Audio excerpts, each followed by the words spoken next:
Attempting to fill some large shoes, Joe Johnston takes over as director for the third installment in this franchise, the only one not based off a Crichton novel, which was released on July 18, 2001, grossing a sizable $368 million, but still considerably less than the previous films. Aside from a single throwaway piece of dialogue, this PG-13 rated adventure all but ignores The Lost World, instead feeling more like a direct sequel to the original, reuniting Sam Neill with the man-eating dinosaurs. The prologue actually contains some of the more interesting scenes, as Neill struggles with life as a minor celebrity following the widely publicized events portrayed in Part 1. Posing as wealthy thrill-seekers, husband and wife couple William H. Macy and Tay Leone trick Neill and his protege Alessandro Nivola into visiting The Lost World in an attempt to rescue their preteen son who went missing 2 months earlier. The ridiculous plot cuts right to the chase, both figuratively and literally, as our group of underprepared protagonists quickly find themselves in one of the secret Costa Rican sanctuaries populated by thousands of cloned creatures, with Neill sarcastically complaining, "You probably won't get off this island alive."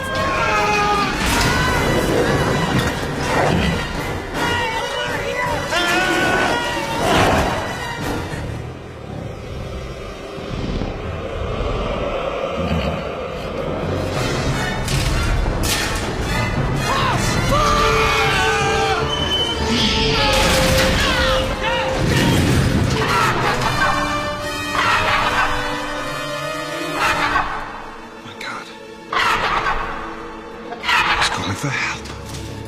Come on! Devoid of reason or explanation, a bigger and badder Spinosaurus is introduced, who promptly dispatches his less terrifying T-Rex counterpart in a totally awesome but completely unnecessary CGI battle between the two monsters. Ironically, the over-reliance on computer imagery in this picture, as opposed to Stan Winston's brilliant animatronics work, results in the dinosaurs actually looking unrealistic and fake in a few scenes, for the first time in the trilogy. The film's most effective moments come when it shamelessly recreates scenes from the original, like the airplane flyover, or the sweeping shots of grazing brachiosauruses.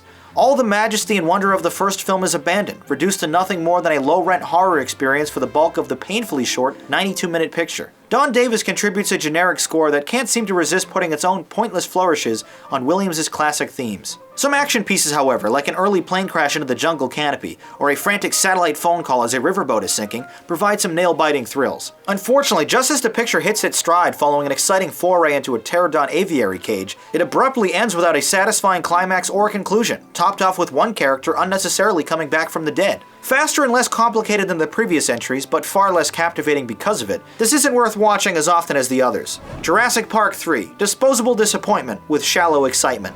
Now let's see what you had to say about this picture in the YouTube comments.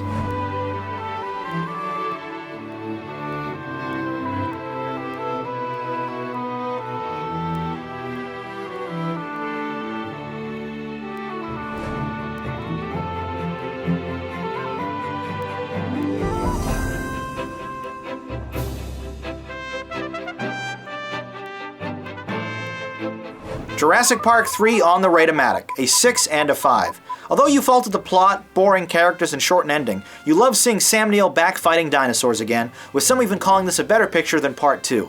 You thought it was good. I'm upset about the Deus Machina style ending and the contrived circumstances of an uninteresting plot, but some aspects are redeemable, so I'll score it an alright.